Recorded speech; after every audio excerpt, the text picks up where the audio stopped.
tell me what is growth in plants? Ma'am, increase in the size of the cell and elongation in them signifies the growth of plant.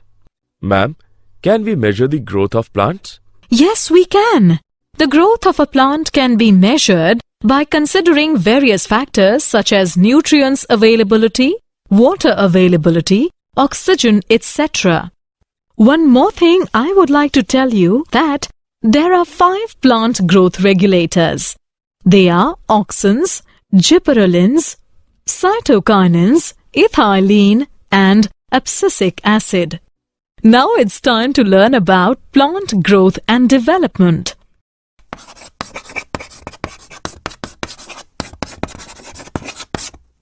Growth. An irreversible increase in the size and number of the cells by division and enlargement is called growth. In plants, the growth generally is indeterminate. Plants have the capacity of unlimited growth because of the presence of meristems at certain locations on their body. The cells of meristems are capable of dividing by their own. When new cells are added in the body of the plant due to the activity of meristem, it is called open form of growth. The root apical meristem and shoot apical meristem are primarily responsible for the elongation of the plant along its axis. In dicot plants, the lateral meristems, vascular cambium and core cambium are responsible for secondary growth of the plants. Growth is measurable. Growth of the plants can be measured by various factors: increase in cell numbers, fresh weight, dry weight, size of the cell, etc. For example, watermelon cells can increase in size up to 350,000 times. Increase in surface area shows the growth of leaves. Phases of growth.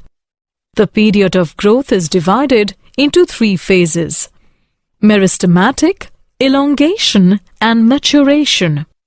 Meristematic phase. This phase has continuously dividing cells and is restricted to the apical meristems, both at the root and shoot tips. In this region, the cells are rich in protoplasm. They have large nuclei. Phase of elongation. The aim of this phase is enlargement of cells.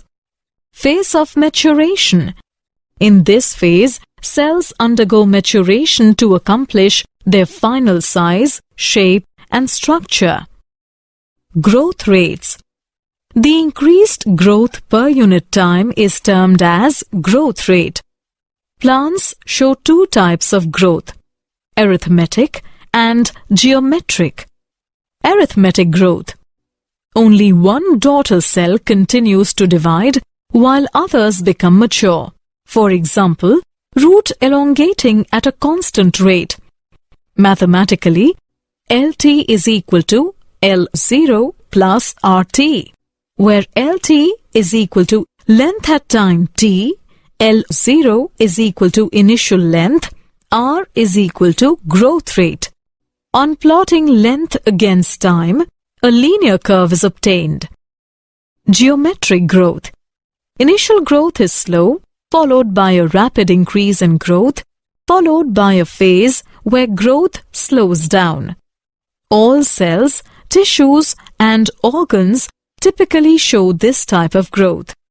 Mathematically, W1 is equal to W0 into exponent RT. W1 is equal to final size. W0 is equal to initial size. R is equal to growth rate. T is equal to time of growth. E is equal to base of natural algorithms. Quantitative comparison of growth.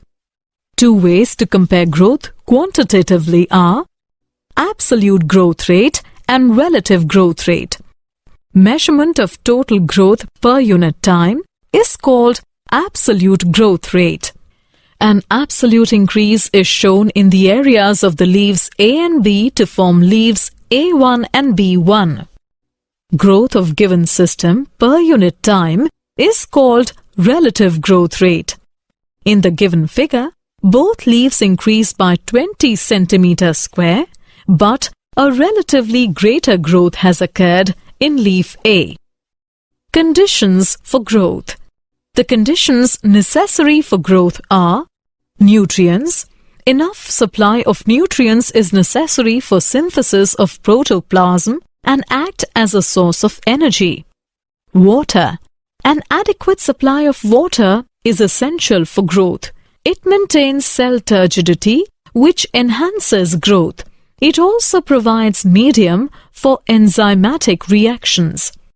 Oxygen. It is vital for respiration and for release of energy. Temperature. The most desired temperature for growth is called the optimum temperature, and it ranges from 28 degrees to 30 degrees Celsius. Temperature above 45 degrees Celsius coagulates and damages the protoplasm and stops growth. Differentiation, dedifferentiation, and redifferentiation. Differentiation is the process by which meristematic cells undergo changes in the structure, shape, to perform the specific functions. For example, after the DNA synthesis of the protoderm cells, cell expansion takes place and it forms immature trichome. After that, nuclear migration takes place and then branching occurs and then it reaches to maturation stage. Dedifferentiation. Dedifferentiation is the process by which the already differentiated or mature cells get back the power of division and become meristematic. Redifferentiation. Redifferentiation is the process by which the meristematic cells formed by dedifferentiated cells undergo changes in the structure and shape to perform the specific function. Development. Development is the series of the changes in which organisms undergo in their way from the embryonic state to maturity, that is, from lower state to higher state of organization. Plants undergo different pathways in phases of life in order to form different kinds of structure. This is termed as plasticity. If different shaped leaves present on the same shoot or on different shoots of the same plant, it is called heterophyly. For example, water crowfoot, water startwort. Plant growth regulators. Characteristics. In all the plants, there occurs minute quantities of certain chemical substances that regulates growth and differentiation. These are called growth regulators. A growth regulator may be defined as an organic substance produced naturally in plants controlling growth and other functions at a site remote from its place of production in minute quantities. These are auxins, gibberellins, cytokinins, ethylene, and abscisic acid. The discovery of plant growth regulators. In the last 60 years, a large number of growth regulators have been isolated from plants. The first indication of their existence was given by Darwin 1880, who was studying the bending of the coleoptile of a grass towards light. He found that the light falling on the tip of the grass coleoptile causes some influence. This influence is transmitted downward and causes the coleoptile to bend towards light. F.W. went isolate auxin from the tip of the coleoptiles. E. Kurosawa reported the appearance of symptoms of Bacony disease of rice seedlings is uninfected rice seedlings when they were treated with sterile filtrate of fungus Gibberella fujikuroi. Gibberellic acid was later isolated from the fungus. The discovery of plant growth regulators. F. Skoog observed that callus proliferates in the tobacco plant only if, in addition to auxin, the nutrients are supplemented with extracts from the vascular tissue, yeast. Skoog and Miller later identified cytokinesis, a promoting active substance, and named it kinetin. 3 independent workers reported 3 different kinds of inhibitors in plants: inhibitor B, abscission 2 and dormin. Later, all the 3 inhibitors proved to be chemically identical and name it abscisic acid ABA. It was found that volatile substance being released from ripened oranges leads to the ripening of unripened bananas, and that was confirmed by Cousins. Later, this substance was found to be ethylene. Physiological effects of plant growth regulators. Auxins. Indole acetic acid is the main natural auxin. Indole butyric acid is also isolated from the plants. Examples of synthetic auxins are naphthalene acetic acid, 2,4-dichlorophenoxyacetic. All these auxins are very useful in agricultural field. Physiological effects of auxin on plants. Suppression of lateral buds by apical bud is called apical dominance, and it is found due to transportation of auxin. Auxin stimulates cell division in cambium as well as in the primary meristems. Cell elongation is an important role played by auxins. Auxins have the differential action on shoot tip and root tip. Induce root formation at low concentrations. Prevention of leaf falls by suppressing the formation of abscission layer. Seedless formation of fruit is induced by auxins. It is also termed as parthenocarpy. Gibberellins. Gibberellins come under the category of plant growth regulator. Physiological effects of gibberellins on plants. Gibberellins cause stem elongation and leaf expansion but have no effect on roots. Gibberellins promote seed germination in lettuce, cereals, etc. Plants like pea, bean, tomato pepper, cucumber, lettuce and cabbage on treatment with gibberellins develop broader and elongated leaves. Gibberellins break dormancy of buds and tubers, but in root tubers, the application of gibberellic acid inhibits the development of root tuber. Gibberellin causes parthenocarpy in tomato, apple, etc. Cytokinins. Physiological effects of cytokinins on plants. In the presence of auxins, cytokinin stimulates cell division even in non-meristematic tissues. In parenchyma tissue culture, mitosis is accelerated when auxins and cytokinins are present. It breaks the dormancy of many seeds and promotes their germination. It also promotes the growth of lateral buds. Cytokinins delay the process of aging in plant organs by controlling protein synthesis. It also helps in accumulation of salt in plant cells. Ethylene. Physiological effects of ethylene on plants.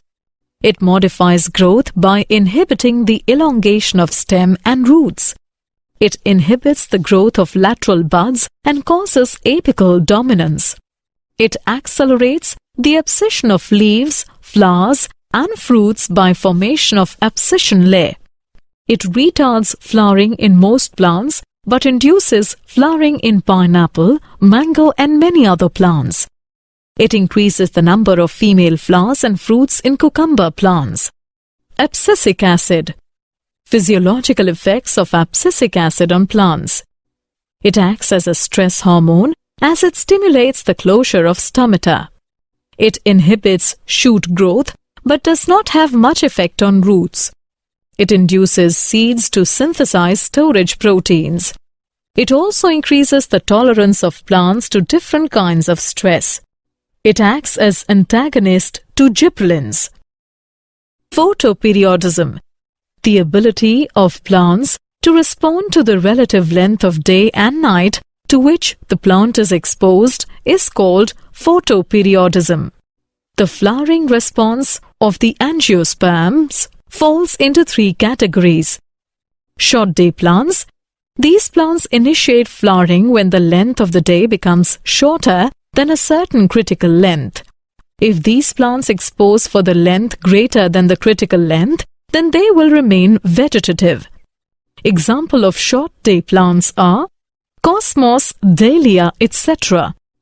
Long day plants. These plants induce flowering when day length exceeds critical day length. Example of long day plants are barley, sugar, etc.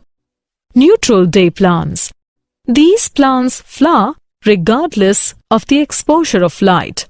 Example of neutral day plants are sunflower, tomato, etc. Vernalization.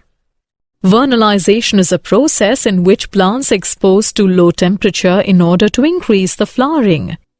Many temperature plants have the requirement of vernalization in order to initiate or accelerating the flowering process.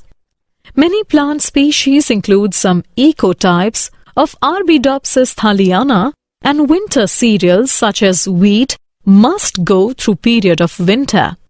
Many biennial species have the period of vernalization, which can vary in temperature. Did you know? Lateral root develops from pericycle. GA3 induces the mRNA synthesis for alpha amylase enzymes in allurone cells. Summary. Let's summarize what we have learned. An irreversible increase in the size and number of cells by division and enlargement is called growth. Three phases of growth are meristematic, elongation, and maturation. The increased growth per unit time is termed as growth rate. The conditions necessary for growth are nutrients, water, oxygen, temperature. Differentiation is the process by which meristematic cells undergo changes in the structure, shape to perform the specific function. Dedifferentiation is the process by which the already differentiated or mature cells get back the power of division and become meristematic. Redifferentiation is the process by which the meristematic cells formed by the dedifferentiated cells undergo changes in their structure and shape to perform the specific function. Growth regulators are auxins, gibberellins, cytokinins, ethylene, and abscisic acid. The ability of the plant to respond to the relative length of day and night to which the plant is exposed is called photoperiodism. Vernalization is a process in which plants expose to low temperature in order to increase flowering.